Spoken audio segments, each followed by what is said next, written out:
March 1944. A Luftwaffe pilot stands before Adolf Hitler himself. What happens next could mean execution. RAL 275 aerial victories, third deadliest ace in history. But numbers don't tell his real story. He watched the Luftwaffe crumble, obsolete tactics, inadequate aircraft, boys sent to die in machines they couldn't control. So RAL did the unthinkable. He told Hitler the truth. Face to face, the 26-year-old ace challenged. The war strategy. While generals cowered, RAL spoke. The room froze. Hitler's rage was legendary. Men had died for less. But RAL survived. He kept flying, kept fighting. Not for the regime, but for the men beside him. After the war, he joined NATO, rising to command West Germany's Air Force. The warrior became a builder. This is the story of moral courage in history's darkest chapter when one man refused to stay silent. Let's rewind a bit, because you need to understand what the Senior 71 actually was to appreciate the absolute insanity of what Bob Gilliland was about to attempt. It's 1962, and the Cold War isn't just cold anymore. It's frozen solid with paranoia. The Soviet Union has already shot down Gary Powers in his U-2 spy plane 2 years earlier, and suddenly America's eyes in the sky are vulnerable. The Pentagon needs something that can fly so high and so fast that no missile on Earth can touch it. Something that can photograph an entire country before they even know it's there. Enter Clarence Kelly Johnson and his team at Lockheed's Skunk Works. These guys don't just push boundaries. They pretend boundaries don't exist. Kelly Johnson had already designed the U-2, but now he needed to create something from another dimension entirely. An aircraft that could cruise at 85,000 feet, that could sustain Mach 3.24 hours, that could fly from New York to London in less time than it takes to watch a movie. The problem? Nobody had ever built anything like this. The engineering challenges weren't just difficult, they were theoretically impossible. At Mach 3, the air friction heats the aircraft's skin to over 600 degrees Fahrenheit. Normal aluminum would melt like butter, so they built it out of titanium, a metal so difficult to work with that they had to invent entirely new tools and techniques. But here is the crazy part. They had to smuggle the titanium from the Soviet Union through third-party countries. The very nation they were spying on provided the materials. For the spy plane, you can't make this stuff up. The aircraft leaked fuel on the runway because the panels were designed to expand at high temperatures. It only sealed properly when it was screaming through the stratosphere at triple the speed of sound. The engines were so powerful they could only start using a secondary engine literally called a start cart that looked like something from a science fiction movie, and Bob Gilliland. He was going to be the first human being to find out if any of this actually worked. Bob Gilliland wasn't your typical hotshot test pilot, though he certainly had the credentials.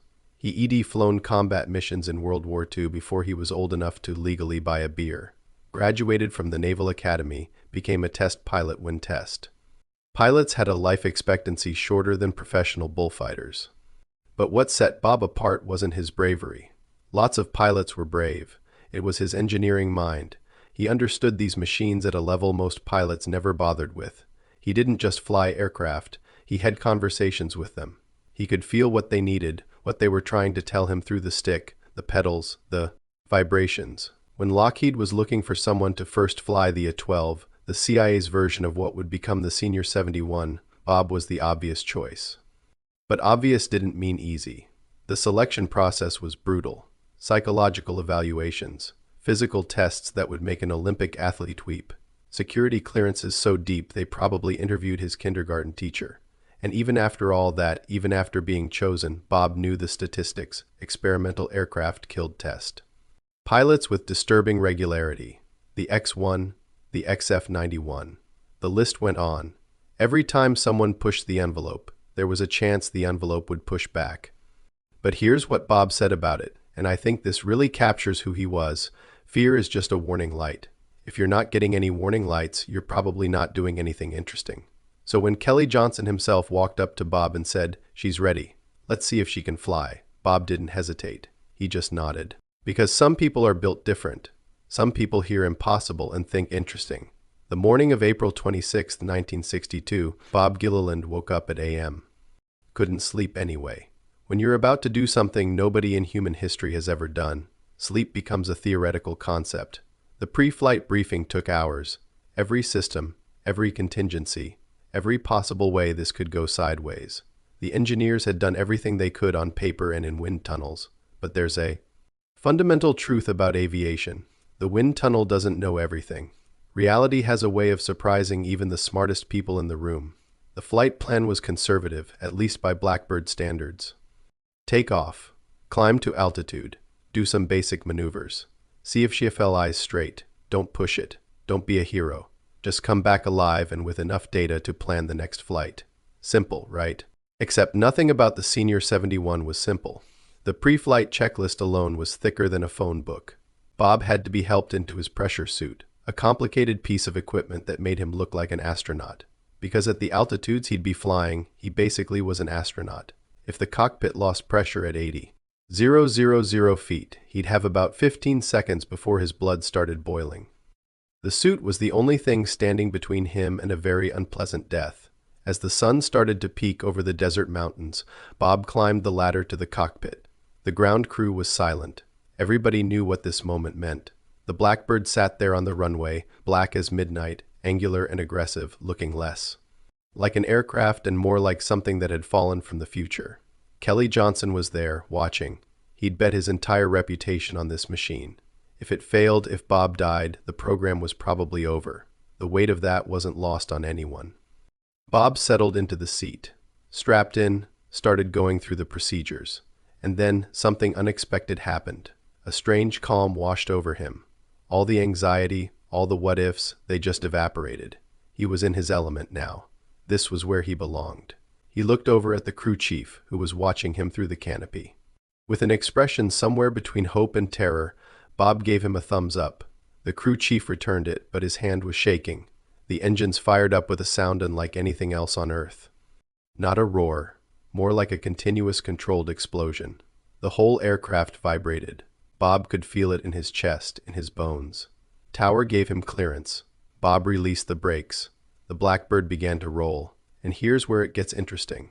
The takeoff run was longer than expected. Much longer. For a few seconds, Bob wasn't sure she was going to get airborne at all. The end of the runway was approaching fast. The engineers had calculated everything perfectly, but calculations don't account for that moment of doubt when you are the one in the cockpit watching the ground rush past at 200 miles per hour with no sign of liftoff. Then, at the last possible moment, he felt it, that subtle change in the aircraft's attitude. The wheels getting lighter, and then they were flying. The gear came up. Bob started a gentle climb. The desert fell away beneath him, and for the first few minutes, everything was going exactly according to plan. The aircraft was stable, responsive, almost docile, if you can call something traveling 400 miles per hour docile. But Bob wasn't here to fly slow. He was here to test the edges, carefully, methodically. He increased throttle, watched the gauges. Everything looked good. He pushed a little more. Mach 1, supersonic, the aircraft barely shuddered. He kept climbing, kept accelerating. Mach 1.5. The temperature gauges were rising, but within expected parameters. The Blackbird was doing what it was designed to do. Then, at Mach 2, something happened that wasn't in any briefing. A vibration, subtle at first, then building. The stick started buzzing in Bob's hand, not violent but insistent, like the aircraft was trying to tell him something. This is the moment test pilots earn their salary. Do you abort? Do you push through? The vibration could be nothing, or it could be the first symptom of a catastrophic structural failure. Bob made a decision. He'd back off the throttle, let the speed decay, see if the vibration stopped. If it did, it was probably just an aerodynamic quirk, something the engineers could analyze and fix. If it didn't, well, he'd deal with that when it happened. He pulled back, the Blackbird slowed, and just like that, the vibration disappeared. Smooth as glass again. Bob noted the speed, the altitude, everything the engineers would need. Then he did something that most people wouldn't understand, but every test pilot would. He slowly accelerated back up to that same speed to see if the vibration would return. It did, right at the same point. Repeatable, predictable. That was good. That meant it wasn't random. That meant it could be fixed. Bob spent the next 20 minutes methodically testing different configurations, different altitudes, different speeds. Every piece of data was gold. Every vibration, every response, Every unexpected behavior was information that could save lives later. And then, with fuel running low and a notebook full of observations, Bob began his descent. Here is something most people don't realize about experimental aircraft.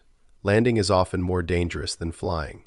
You've got one chance, one runway, and if something goes wrong, you're coming down whether you're ready or not. Bob set up his approach. The Blackbird handled differently at low speeds. Heavier, less responsive, like trying to park a freight train. He adjusted his angle, his speed, watching the runway grow larger in his windscreen. The ground crew was watching. Kelly Johnson was watching. Probably half the CIA was watching from somewhere. The entire future of the program depended on the next 60 seconds. Bob crossed the threshold, pulled back gently on the stick, felt the main gear kiss the runway. Perfect, absolutely perfect. He deployed the drag chute and the Blackbird slowed, finally stopping about 2/3 of the way down the runway. For a moment, Bob just sat there in the cockpit, hands still on the controls, heart pounding. He'd done it. The first flight, the impossible machine had flown, and he was alive. The ground crew swarmed the aircraft like ants. When Bob finally climbed down the ladder, Kelly Johnson was standing there, and the legendary engineer had tears in his eyes. He grabbed Bob's hand and just held it for a moment, unable to speak. Later, Bob would say that moment was worth every second of fear, every nightmare scenario he'd imagined, because they'd proven something that day. They'd proven that human beings could build something that defied every conventional limitation, that we could touch the edge of space and come back to tell the story. That first flight was just the beginning. Bob Gilliland would go on to fly the SR-71 dozens more times, each flight pushing a little further, learning a little more. The vibration he'd discovered? The engineers fixed it. Every quirk, every challenge, every unexpected behavior was cataloged and solved. The SR-71 Blackbird went on to become a legend. For over 30 years, it flew missions that shaped the course of history. It photographed hostile territories. It gathered intelligence that prevented wars.